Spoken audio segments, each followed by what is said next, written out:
2000 साल से भी ज्यादा समय बीत चुका है, लेकिन इतिहास में एक नाम आज भी विजय, सत्ता और असीम महत्वाकांक्षा का प्रतीक माना जाता है, सिकंदर।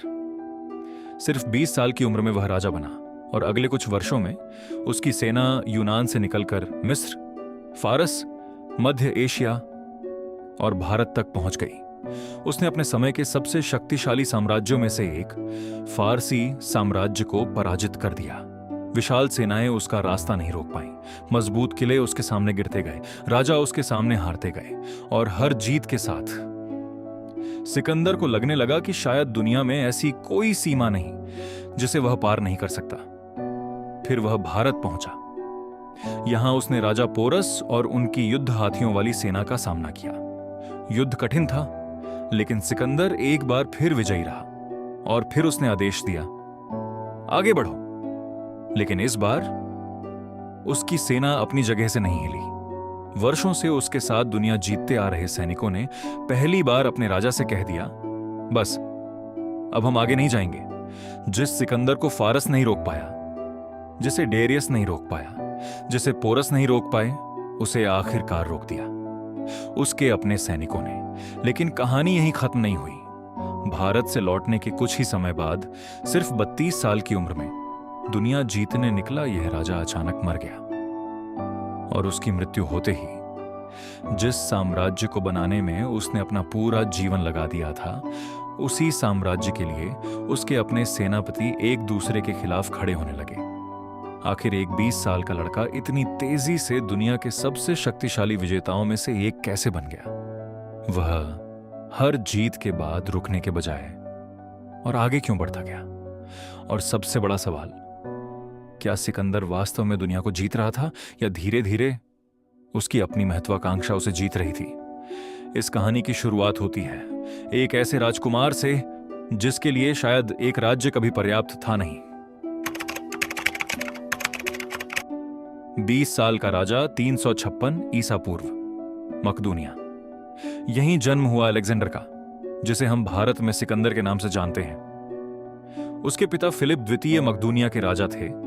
फिलिप केवल एक राजा नहीं थे, वह एक कुशल सैन्य रणनीतिकार भी थे।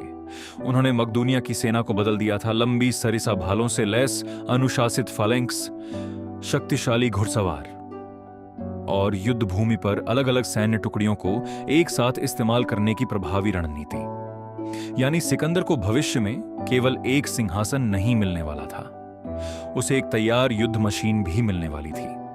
लेकिन सिकंदर को बचपन से ही उस सिंहासन के लिए तैयार किया जा रहा था। प्राचीन लेखक प्लूटार्क एक प्रसिद्ध कहानी बताते हैं। एक दिन फिलिप के सामने एक शक्तिशाली घोड़ा लाया गया, लेकिन कोई उसे नियंत्रित नहीं कर पा रहा था। युवा सिकंदर ने ध्यान दिया कि घोड़ा अपनी ही परछाई से डर रहा है। उसने उसका चेहरा सूर्य की ओर किया, उसे शांत किया और उस पर सवार हो गया। उस घोड़े का नाम था ब्यूसेफेलस। आगे चलकर वही घोड़ा सिकंदर की कई विजय यात्राओं में उसका साथी बना।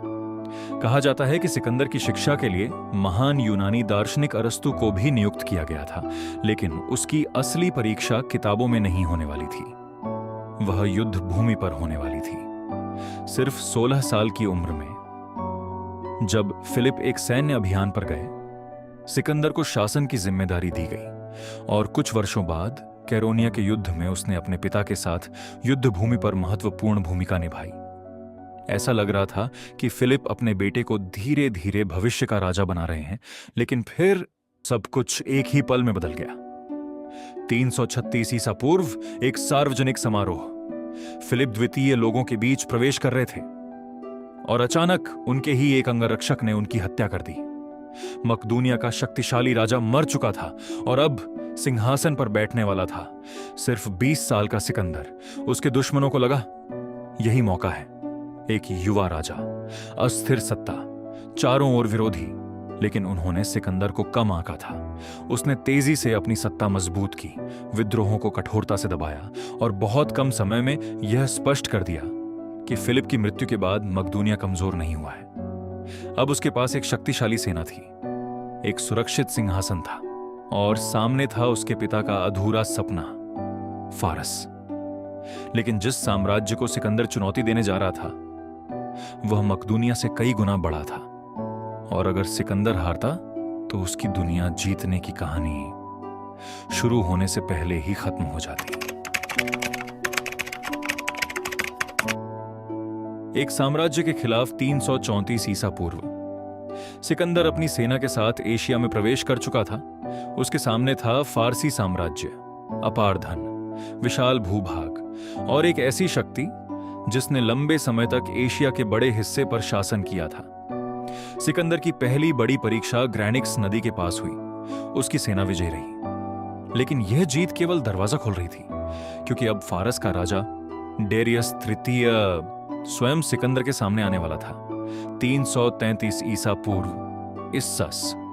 दोनों सेनाएं आमने सामने थीं। एक तरफ विशाल फारसी साम्राज्य का राजा, दूसरी तरफ 21-22 साल का युवा विजेता। युद्ध शुरू हुआ। सिकंदर ने अपनी सेना की गति और अनुशासन का फायदा उठाया। उसने निर्णायक स्थान पर हमला किया। फारसी पंक्तियों पर दबाव बढ़ता गया और फिर डेरियस युद्ध भूमि छोड़कर पीछे हट गया। सिकंदर जीत चुका था, लेकिन उसने एक अजीब फैसला लिया। उसने तुरंत डेरियस का पीछा नहीं किया। पहले वह फारस की समुद्री शक्ति को कमजोर करना चाहता था, और इसी रास्ते में उसके सामने आया टायर। समुद्र से सुरक्षित एक शक्तिशाली नगर जिसे जीतना लगभग असंभव माना जाता था। सिकंदर चाहता तो आगे बढ़ सकता था, लेकिन शायद अब उसके लिए किसी भी विरोध को पीछे छोड़ना स्वीकार नहीं था। महीनों तक घेराबंदी चली। उसने समुद्र में रास्ता बनवाया और आखिरकार टायर गिर गया। यह उसकी सैन्य प्रतिभा की बड़ी जीत थी, लेकिन इसी जीत ने सिकंदर का एक दूसरा चेहरा भी दिखाया। नगर को भारी विनाश झेलना पड़ा। हजारों लोग मारे गए और बहुत से लोगों को दास बनाया गया। यह मज़हब माना गया। अब सिकंदर केवल जीत नहीं रहा था, उसका नाम भय भी पैदा करने लगा था। इसके बाद वह मिस्र पहुंचा, जहां उसका स्वागत शासक के रूप में हुआ। अब तक सिकंदर लगभग हर चुनौती पार कर चुका था, लेकिन फारसी साम्राज्य अभी पूरी तरह खत्म नहीं हुआ था। डेरियस ने एक अंतिम विशाल सेना तैयार की। 331 ईसा पूर्व गोगा मेला। अगर सिकंदर यहां हारता तो उसकी अब तक की सारी विजय खतरे में पड़ सकती थी। युद्ध शुरू हुआ। फारसी सेना संख्या में बड़ी थी, लेकिन सिकंदर को संख्या नहीं चाहिए थी। उसे सिर्फ एक रास्ता चाहिए था। युद्ध के बीच फारसी पंक्तियों में एक अवसर बना। सिकंदर ने उसे देखा और अपने घुड़सवारों के साथ सीधे उसी दिशा में हमला कर दिया। फारसी व्यवस्था टूटने लगी। डेरियस एक बार फिर पीछे हट गया, लेकिन इस बार सिर्फ डेरियस नहीं भाग रहा था, उसके साथ फारसी साम्राज्य की सत्ता भी बिखर रही थी। सिकंदर ने वह हासिल कर लिया था जिसके लिए वह एशिया आया था। उसने फारस को जीत लिया था। अब वह वापस लौट सकता था, एक विशाल साम्राज्य का शासक बनकर। लेकिन सिकंदर नहीं लौटा, और शायद यही वह क्षण था जब कहानी बदल गई। अब सिकंदर अपनी महत्वाकांक्षा को नहीं चला रहा था। धीरे धीरे उसकी महत्वाकांक्षा उसे चलाने लगी थी। फारस जीतने के बाद सिकंदर के पास वह सब कुछ था जिसकी कल्पना कोई राजा कर सकता था।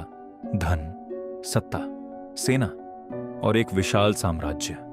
लेकिन उसके लिए यह भी पर्याप्त नहीं था। वह और पूर्व की ओर बढ़ा। मध्य एशिया के कठिन क्षेत्रों में युद्ध हुए, विद्रोह दबाए गए। साल बीतते गए और हजारों किलोमीटर दूर मकदूनिया से निकले सैनिक अब भी अपने राजा के पीछे चलते जा रहे थे। लेकिन इसी दौरान सिकंदर स्वयं भी बदल रहा था। उसने फारसी दरबार की कुछ परंपराएं अपनानी शुरू की। स्थानीय अभिजात वर्ग को अपने शासन में शामिल किया। शायद वह अलग अलग संस्कृतियों को जोड़कर एक नया साम्राज्य बनाना चाहता था। लेकिन उसके कुछ पुराने मकदूनियाई साथियों को लगने लगा उनका राजा अब उनसे दूर होता जा रहा है। वह सिकंदर, जो कभी उनके साथ युद्ध भूमि पर खड़ा था, अब स्वयं को केवल मकदूनिया का राजा नहीं समझता था। और फिर उसकी नजर पड़ी भारत पर। 327 ईसा पूर्व के आसपास सिकंदर पूर्व की ओर बढ़ा। पहाड़ों को पार करते हुए उसकी सेना भारतीय उपमहाद्वीप की दिशा में पहुंची। कुछ स्थानीय शासकों ने उसका साथ स्वीकार किया, कुछ ने प्रतिरोध किया। लेकिन आगे पंजाब में एक राजा उसका इंतजार कर रहा था। एक ऐसा राजा जिसने बिना युद्ध के झुकने से इनकार कर दिया। उसका नाम था पोरस। सिकंदर शायद सोच रहा था ये उसकी विजय यात्रा का एक और पड़ाव होगा, लेकिन उसे नहीं पता था भारत में वह एक युद्ध तो जीत जाएगा, लेकिन उसकी दुनिया जीतने की यात्रा यहीं से खत्म होना शुरू हो जाएगी। 326 ईसा पूर्व, हाइडेस्पिस नदी, आज की झेलम, एक ओर सिकंदर, दूसरी ओर राजा पोरस। लेकिन इस बार सिकंदर के सामने केवल सैनिक नहीं थे, पोरस की सेना में युद्ध हाथी भी थे, और सबसे पहली चुनौती थी नदी। सिकंदर ने कई दिनों तक अपनी सेना की गतिविधियों से पोरस को भ्रमित किया। फिर एक उपयुक्त अवसर पर उसने अपनी सेना के एक हिस्से के साथ नदी पार कर ली। युद्ध शुरू हुआ। बारिश, कीचड़, घोड़ों की आवाज, सैनिकों की चीखें और युद्ध भूमि पर आगे बढ़ते विशाल हाथी। पोरस की सेना ने कड़ा प्रतिरोध किया। युद्ध हाथियों ने मकदूनियाई सैनिकों और घोड़ों के लिए बड़ी चुनौती पैदा की, लेकिन लंबे और कठिन संघर्ष के बाद सिकंदर की सेना विजयी हुई। पोरस पराजित हुए। प्राचीन स्रोत बताते हैं कि सिकंदर पोरस के साहस से प्रभावित हुआ और उन्हें फिर से शासक के रूप में बनाए रखा। एक और युद्ध, एक और विजय, लेकिन इस बार कुछ बदल चुका था।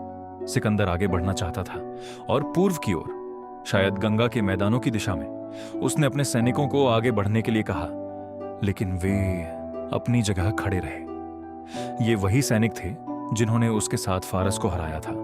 रेगिस्तान पार किए थे, पहाड़ पार किए थे, वर्षों से घर नहीं लौटे थे, और अब वे थक चुके थे।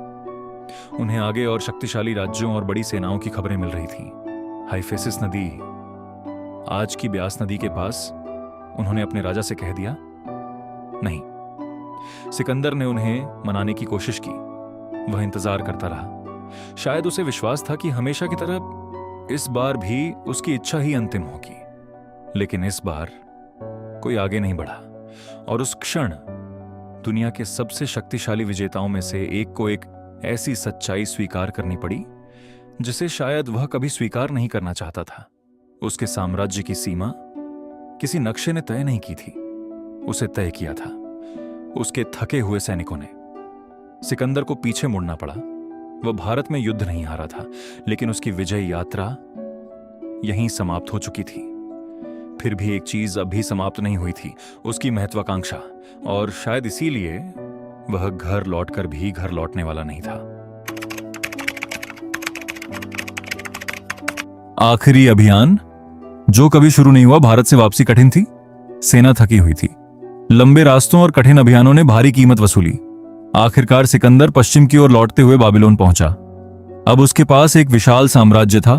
शायद कोई दूसरा राजा यहां रुक जाता, लेकिन सिकंदर फिर एक नए अभियान की तैयारी कर रहा था। इस बार उसकी नजर अरब की दिशा में थी। ऐसा लग रहा था जैसे दुनिया का यह विजेता एक बार फिर आगे बढ़ने वाला है। फिर अचानक सब कुछ बदल गया। 323 ईसा पूर्व, बाबिलोन। सिकंदर बीमार पड़ा। उसकी हालत बिगड़ती गई। वह व्यक्ति जो वर्षों तक युद्ध भूमि पर अपनी सेना के आगे चलता था, अब अपने बिस्तर से उठने में भी असमर्थ था। कुछ ही दिनों बाद, सिर्फ 32 साल की उम्र में, सिकंदर की मृत्यु हो गई। उसकी मृत्यु का वास्तविक कारण आज भी निश्चित नहीं है। अलग अलग बीमारियों की संभावनाएं बताई गई हैं, जहर की कहानियां भी मौजूद हैं, लेकिन निश्चित उत्तर आज भी हमारे पास नहीं है। जिस व्यक्ति को दुश्मनों की सेनाएं नहीं रोक पाई, उसे आखिरकार किसने रोका? बीमारी, जहर, या सिर्फ समय? शायद हम कभी निश्चित रूप से नहीं जान पाएंगे, लेकिन सिकंदर की मृत्यु के साथ एक और समस्या पैदा हुई। इतने विशाल साम्राज्य का अगला शासक कौन होगा? सिकंदर अपने पीछे ऐसा कोई सक्षम वयस्क उत्तराधिकारी नहीं छोड़ गया था जो तुरंत पूरे साम्राज्य को संभाल सके।